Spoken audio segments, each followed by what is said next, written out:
Mar George കൂവക്കാടിനെ കർദിനാളായി വാഴിക്കുന്ന ദിവസമാണെന്ന്.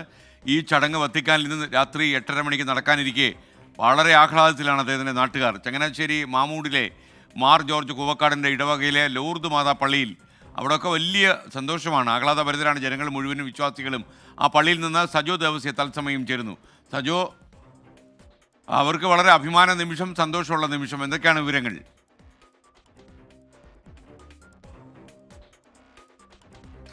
എസ്.കെ.എൻ, good morning. ഞാൻ നിൽക്കുന്നത് മാർ ജോർജ് ജേക്കബ് കൂവക്കാടിൻ്റെയും ഇടവക ദേവാലയം, അദ്ദേഹത്തിൻ്റെ ദേവാലയമായ ചങ്ങനാശ്ശേരിയിലെ മാമൂടുള്ള ലൂർദ് മാതാ പള്ളിയുടെ മുന്നിലാണ്. ഇവിടെ വിശ്വാസികൾ, ഇവിടുത്തെ വൈദികരൊക്കെ തന്നെയുണ്ട്. വലിയ സന്തോഷത്തിലാണ്.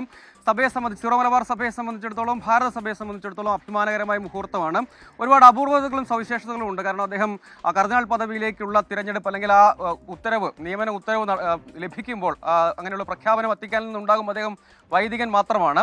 വത്തിക്കാനിലെ മാർപ്പാപ്പയുടെ യാത്ര ഒക്കെ കോർഡിനേറ്റ് ചെയ്യുന്ന ചുമതല വഹിക്കുന്ന ആൾ മാത്രമായിരുന്നു. അങ്ങനെ വൈദിക പദവിയിൽ നിന്ന് നേരിട്ട് അങ്ങനെ ഇരിക്കുമ്പോൾ, സാധാരണഗതിയിൽ ബിഷപ്പ് പദവിയിലൊക്കെ ഇരിക്കുമ്പോഴാണ് കർദിനാൾ പദവിയിലേക്കൊക്കെ തിരഞ്ഞെടുക്കപ്പെടുക. അതിൽ നിന്ന് വ്യത്യസ്തത ഇക്കാര്യത്തിലുണ്ട്. എന്ന് മാത്രമല്ല, സീറോ മലബാർ സഭയ്ക്ക് അപൂർവമായി കരഗതമാകുന്ന പദവി കൂടിയാണ്. ഇന്ന് വത്തിക്കാൻ സമയം 4 മണിക്കാണ്, അതായത് ഇന്ത്യൻ സമയം 8:30ക്കാണ് വത്തിക്കാനിലെ സെന്റ് പീറ്റേഴ്സ് ബസിലിക്കയിൽ ചടങ്ങുകൾ നടക്കുക. അദ്ദേഹത്തിന് ഇടവക ദേവാലയത്തെ സംബന്ധിച്ചിടത്തോളം വലിയ സന്തോഷവും അഭിമാനവും ഒക്കെ ഉണ്ട്. നമ്മളോടൊപ്പം ഇവിടുത്തെ അസിസ്റ്റന്റ് വികാരി, അല്ലേ, അച്ഛൻ്റെ പേര് അപ്പോൾ നമുക്ക് ആദ്യം വലിയ സന്തോഷവും ഇടവക ദേവാലയത്തെ സംബന്ധിച്ചിടത്തോളം, ഇവിടുത്തെ ഇടവകക്കാരെ സംബന്ധിച്ചിടത്തോളം ഏറെ അഭിമാനവും സന്തോഷവും ഒക്കെ ഉള്ള ഒരു മുഹൂർത്തമാണ്. അതെ, ഞങ്ങളെ സംബന്ധിച്ച് ഞങ്ങളുടെ മാമൂടി ലൂർദ് മാതാ കുടുംബത്തെ മകൻ, അല്ലെ, ഒരു വൈദികനായിരുന്നു മകൻ കർദിനാളായിട്ട് മാറ്റപ്പെടുമ്പോൾ ഒത്തിരി സന്തോഷമുണ്ട്. ഞങ്ങൾക്ക് ഒത്തിരി അഭിമാനം, ഒത്തിരി നന്ദി ദൈവത്തോട് പറയുകയാണ്.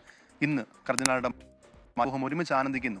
ഇടവ സമൂഹവും കുടുംബത്തോട് അച്ഛന്മാരും വൈദികരും സിസ്റ്റേഴ്സും എല്ലാവരും ഏറെ സ്നേഹത്തോടെ പ്രാർത്ഥനയോടെ കാത്തിരിക്കുകയാണ്. ഇടവ സമൂഹം മുഴുവൻ ഒത്തിരി സന്തോഷത്തോടെ. നമുക്കറിയാം, വൈകുന്നേരം 4 മണിക്ക് റോമിലാണെങ്കിലും രാത്രി 8:30 നമ്മളിവിടെ എല്ലാം മനോഹരമായിട്ട് ചെയ്യാനായിട്ട് ആഗ്രഹിക്കുന്നുണ്ട്. ഇടവക സമൂഹം ഒരുമിച്ചായിരുന്നുകൊണ്ട് പ്രാർത്ഥനയോടെ ആ ശുശ്രൂഷയിൽ പങ്കെടുക്കുവാനായിട്ട് ഞങ്ങൾ താല്പര്യപ്പെടുന്നു, ആഗ്രഹിക്കുന്നു. ദൈവത്തോട് ഒത്തിരി നന്ദി പറയുന്നു. ഈ ഒരു സന്തോഷത്തെ ഓർത്ത് ദൈവത്തോട് ചേർന്ന്, സഭയോട് ചേർന്ന്, ചങ്ങനാശ്ശേരി അതിരൂപതയോട് ചേർന്ന്, കത്തോലിക്ക സഭയോട് ചേർന്ന് ഞങ്ങൾ എല്ലാവരും ഏറെ നന്ദിയോടെ ഈ ദിനത്തെ ഓർത്തുകൊള്ളുന്നു. ഇവിടെ നിങ്ങൾ പ്രാർത്ഥന ചടങ്ങുകൾ ഞങ്ങൾ രാവിലെ കുർബാനയിൽ പ്രത്യേകം ഓർത്ത് പ്രാർത്ഥിച്ചിരുന്നു. വൈകുന്നേരത്തെ കുർബാനയിലും ഈ കാര്യം ഓർത്ത് പ്രാർത്ഥിക്കുന്നുണ്ട്. രാത്രി ഈ ഒരു പ്രോഗ്രാം ഇവിടെ ഇരുന്ന് കാണുവാനായിട്ടും ഇടവക സമൂഹം ചേർന്ന് ഒരുമിച്ച് കാണുവാനായിട്ടും ആഗ്രഹിക്കുന്നു. ഇവിടെ ഇടവക അംഗങ്ങളായിട്ടുള്ള ആളുകളൊക്കെ നിങ്ങളെ സംബന്ധിച്ചിടത്തോളം ഒരു അഭിമാനകരമായ മുഹൂർത്തമാണ്. എങ്ങനെയാണ്? തീർച്ചയായിട്ടും ഞങ്ങളുടെ നാടിന് വലിയ ചരിത്രത്തിൻ്റെ ഭാഗമാവുകയാണ് ഞങ്ങളുടെ മാമൂട്.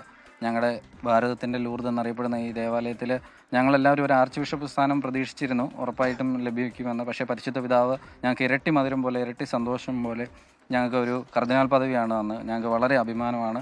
ഞങ്ങളുടെ എല്ലാവരോടും ഒരു സഹോദരനെ പോലെ, ഒരു കുടുംബാംഗത്തെ പോലെ പെരുമാറുന്ന ആളാണ് പ്രിയപ്പെട്ട പിതാവ്. അപ്പം കൂവക്കാട്ട് പിതാവിൻ്റെ ഈ സ്ഥാനലബ്ധിയിൽ ഞങ്ങൾക്ക് എല്ലാവർക്കും വളരെയധികം സന്തോഷമാണുള്ളത്. അദ്ദേഹത്തിന് യഥാർത്ഥത്തിൽ വൈദിക പദവിയിൽ നിന്ന് നേരിട്ട് അങ്ങനെ ഇന്ത്യയെ സംബന്ധിച്ചിടത്തോളം ഒരു അപൂർവത എക്കാര്യത്തിലുണ്ട്. അതൊക്കെ അങ്ങേയറ്റം അനുഗ്രഹീതമായൊരു മുഹൂർത്തമായിട്ടാണ് എല്ലാവരും കാണുന്നത്. തീർച്ചയായിട്ടും ഞങ്ങളുടെ ഇടവക ദേവാലയം ഭാരതത്തിൻ്റെ ലൂർദ് എന്ന് പറഞ്ഞ് പ്രത്യേകമായിട്ട് മാറ്റി നിർത്തിയിരിക്കുന്ന പോലെ തന്നെ ഞങ്ങളുടെ ഇടവകളിൽ നിന്ന് തന്നെ ഞങ്ങളുടെ ഒരു വൈദികനെ ഒരു പിതാവ് എന്നുള്ള നിലയിലേക്ക് ഉയർത്തിയതിൽ ഒരു രാജകുമാരനാണെന്ന് പറയുന്നത് ഞങ്ങൾക്ക് അങ്ങേയറ്റം അഭിമാനമാണ്.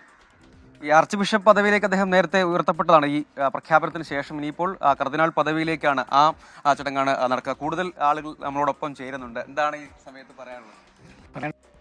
സന്തോഷമുള്ള ഒരു ദിവസമാണ്. പ്രത്യേകിച്ച് നമ്മുടെ തൊട്ടടുത്തുള്ള മറിയം തീർത്ഥാടന കേന്ദ്രത്തിലെ പെരുന്നാളുമായിട്ടൊക്കെ ബന്ധപ്പെട്ട് ഇത് വലിയൊരു മാതാവിൻ്റെ ഒരു അത്ഭുതമായ പ്രവർത്തനമാണ് ഇവിടെ നടക്കുന്നത്. ഈ പള്ളി അതുപോലെ തന്നെ മാതാവിൻ്റെ പേരിൽ, ലൂർദ് മാതാവിൻ്റെ പേരിലുള്ള വലിയ പള്ളിയാണ്. അതനുസരിച്ച് ഞങ്ങൾക്ക് കിട്ടിയൊരു വലിയ ദൈവീകമായിട്ടുള്ള ഒരു അനുഭവമാണിത്.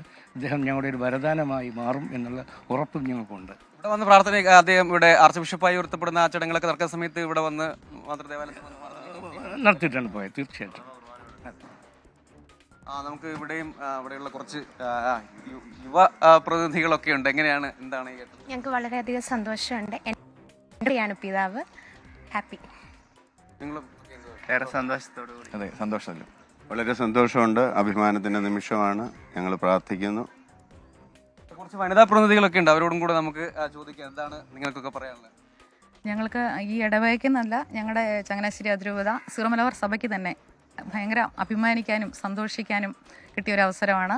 ഞങ്ങളുടെ ഇടവകയിൽ നിന്ന് തന്നെ തിരഞ്ഞെടുക്കപ്പെട്ട വളരെ ചെറുപ്പക്കാരനായ വളരെ അപ്രതീക്ഷിതമായ ഒരു പ്രഖ്യാപനമായിരുന്നു മാർപ്പാപ്പയുടെ ഭാഗത്തു നിന്ന് ഉണ്ടായതും, അല്ലേ? അതും ഒരു അനുഗ്രഹമായിട്ട് കാണാം. തീർച്ചയായിട്ടും വലിയൊരു ദാനമാണ് ദൈവം ഞങ്ങൾക്ക് തന്നിരിക്കുന്നത്. കാരണം എങ്ങനെ നന്ദി പറയണമെന്ന് ഞങ്ങൾക്ക് അറിഞ്ഞുകൂടാ. മെത്രാപ്പൊലിത്തയേക്കാൾ ഉപരി ഒരു കർദിനാളായിട്ട് ഞങ്ങളുടെ ഈ കൊച്ചു ഗ്രാമത്തിൽ നിന്ന്, ഞങ്ങളുടെ ഈ കൊച്ചു ഇടവകയിൽ നിന്ന് തിരഞ്ഞെടുത്തതിന് ദൈവത്തിനൊത്തിരി നന്ദി പറയുന്നു. ഞങ്ങൾക്ക് വളരെ അഭിമാനം.